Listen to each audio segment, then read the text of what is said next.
So what is up, everyone? Today I figured I would do something a little bit different on the channel, something a little less scripted, off the cuff. So I was like, maybe I'll make a list of the movies I am actually excited to see the rest of the year. Horror movies. And horror movies have been really finicky this year. We've had some really good ones, like a handful or so, but we've had a lot of shit. We've just been dredging through the shit. Like, we've got so many misses, like The Strangers and Tarot, just terrible movies. So I was thinking, what are the 5 movies I'm the most excited for the rest of the year? I think have some potential. There's some hype behind them. I'm just really looking forward to. So, I made a list of the 5 movies in order from least to most. Got a couple of honorable mentions before that, though. These are my top 5 horror movies I'm the most excited for going forward, my reasons why. So the first honorable mention is A Quiet Place Day One, and it would be surprising to some that doesn't even make the top 5. I know a lot of people are really looking forward to that movie. But to me, I like the first 2 movies. I think they're very good standalone movies, like the world they built. But I'm just kind of over prequels and sequels. This is like another movie where we're kind of leaving, the linear storyline we have with the Krasinski family. We're going a totally different route. And I think this movie has a huge potential to flop at the box office, for one. And I also don't really like the direction they're going in this Quiet Place Day One. That's why I'm not super excited for it. I'll be there to see it. I think it might be good. I like the cast. But this one seems like, compared to the other ones, it's just a giant CGI shit show. There's going to be monsters everywhere. It's going to be super high octane action. And that's not really what I get out of the Quiet Place franchise. I think it's like an atmospheric, tense franchise. And for that reason, I'm not super excited about this movie, surprisingly. I am going to be there to see it, but it's not one of my most anticipated. Second honorable mention to me is Speak No Evil, the remake of the Danish movie we just got a couple of years ago. And I really have no idea why this movie is being remade. For American audiences, this movie's barely 2 years old, I believe, and 70% of that movie's in English. So I'm not really sure why we needed an American remake of that. But it has James McAvoy. It's probably going to do pretty decent at the box office. The trailer looks really good, probably because they gave away half of the major twists. And anyone who saw that movie kind of knows that the way that movie goes, it's not a very digestible movie. It's not like a movie you want to see on the big screen with huge audiences with the family. It's a hard watch. So kind of interested to see how they go about this movie. And it's more of a bad car crash perspective, where I think it's going to be terrible. So I'm kind of interested in how watered down this American version is, how bad they're going to blunder the original source materials. That's why I'm kind of interested in this one. But the last of the 3 honorable mentions to me is Nosferatu by Robert Eggers. Another movie that would probably surprise a lot of people, that it's not in the top 5 expected movies. A lot of people are really looking forward to this movie. I am too, but since it's a Robert Eggers movie, I feel like it's just going to be another divisive movie in nature. It's got a star-studded cast, though, Bill Skarsgård's in it. I love that guy. I'll see anything he's in. And if there's anybody who can nail the time period piece of going back to a black and white era, it is probably Robert Eggers. But I also think this movie, again, similar to A Quiet Place flop, has the most potential to flop. Not box office-wise, I think it's going to do great. It has the highest potential to flop, in terms of a good movie. I see this movie potentially being boring as shit. His movies are very divisive, very slow burns. They don't hit for everybody. So I think this movie has the most potential of kind of the movies I'm excited to just absolutely bomb in my mind. But getting to the actual formal top 5, and coming in at number 5 is actually Smile 2.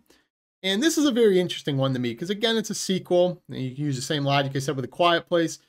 But I was very, very surprised by Smile. That's a movie because of that Truth or Dare movie we had years ago where they're all doing that stupid corny smile. I thought this movie was going to be dog shit, but I really liked Smile. I thought the jump scares in this movie were very, very good, well above average. Pretty original story, honestly. I thought the ending was pretty chilling, pretty cool. I like the way they concluded it. Apparently, they're bringing back the guy from the first one, Kyle Gallner. We're going to see how that goes. I don't really know a whole lot about this. But this one makes the list only because I was so surprised by the first one and how much I enjoyed that movie, how tense I thought that movie was filmed, that I'm really looking forward to see what they can do again. Maybe it goes a little bit bigger and better. They scale it up. I don't know, different environment. Really don't know anything about this one, but regardless of not knowing anything about it, I like the first one enough. This one makes the list. Coming in at number 4 is going to be Alien Romulus by Fede Alvarez, and that's the most important detail to this movie, and I had to mention him immediately. Fede Alvarez, he's directing this thing. And I absolutely love this dude's work. I love Don't Breathe. I loved Evil Dead 2013 even more. In my opinion, that's an easy candidate for one of, if not the best remakes ever, one of the best horror movies ever, in my opinion. It's absolutely phenomenal. I love how this guy uses lighting. I love the gore effects.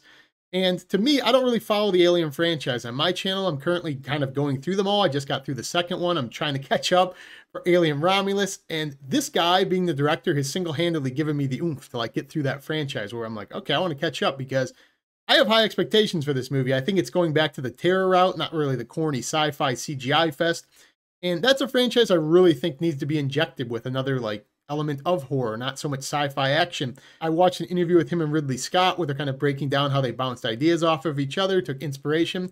Just a movie that I think this guy has the potential to do for that franchise what he did for Evil Dead in 2013. Just absolutely take the world by storm, make an amazing movie. Super excited about it. Coming in at number 3, just ahead of Alien Romulus, is going to be Trap by M. Night Shyamalan. And it's just like that Office meme with Michael Scott where he says, I'm ready to be heard again, because something about M. Night Shyamalan's movies, man, like you see the trailers for these things, you hear the premise, you go, that's going to be so damn cool. And then you go see it and it's dog shit, or like it just doesn't live up to the hype. Like his daughter's movie Watchers, I hated that movie, thought it was a pile of garbage. But he's going to get me in the chair again. I'm going to be there to see Trap. I thought that trailer looked phenomenal. I thought it looked super interesting. It's about the guy who's like a serial killer. He's trapped inside of a concert. They've staged the whole thing to catch him. Played by Josh Hartnett. I have a soft spot for that guy. Absolutely love that guy's acting, his movies, like 30 Days a Night, a couple of the old Halloween movies, The Faculty. I think that guy just needs to make a comeback in acting, so I'm excited for this movie. Ready to be disappointed. This one up there with some of the other ones has the most potential to just bomb and be absolutely terrible. But I'm ready to be hurt again, guys. I'm ready to be hurt. M. Night Shyamalan, don't do this to me, man. Coming in at number 2 ahead of Trap is a movie I didn't know anything about prior to a couple of months ago, and I still really don't know anything about because of the teasers they've shown, and that's Longlegs, starring Micah Monroe and Nicolas Cage. I'm pretty much on the record as being a fanboy of Nicolas Cage. I think that guy's really fun in everything he's in. He's very eccentric. I'm also a fanboy of Micah Monroe. I think she's an amazing final girl, one of the best ones we got now in the modern 2020s. It Follows, Watcher. She just seems to elevate everything she's in. She picks these really weird, goofy projects. I like them. And this one, to the contrary of everything else on the list, is because I don't know anything about this movie. I mean, the teaser is very, mysterious, ominous, unsettling, where you just don't know what this movie's about. I think the teaser and the marketing is phenomenal, similar to, Barbarian. I bring that movie up all the time. Really looking forward to figuring out what this movie's about. I think it's about the occult or something, but I'm, purposely avoiding it because, it's at a time where they show us everything in the trailers.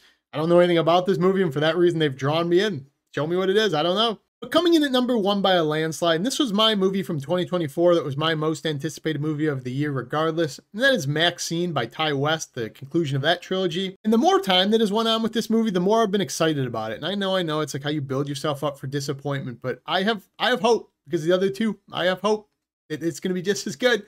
They keep, letting more nuggets out. Like the trailer I thought for that movie is phenomenal. It's one of the most enticing, well-made trailers of the year easily. All the information about that it's going to be like a giallo, like a very artsy horror movie, and I'm a sucker for that, so I'm probably going to really buy into the art style and the way that thing's filmed. If anybody can do it justice, probably Ty West. And it's just the fact that this trilogy in general, starting from X to Pearl, 2 of the biggest sleeper gems of the decade, in my opinion. I mean, I went into X knowing absolutely nothing, thought it was going to be shit. Absolutely loved it. Pearl, I love the same way. It's just a different movie, and it's more original in its own regard. And if this movie does what those movies do, it's even this close. If it's even 20% worse than the other 2 movies, I think we're looking at potentially the best horror trilogy ever, possibly start to finish. There won't be a bad entry in this trilogy if they finish this well.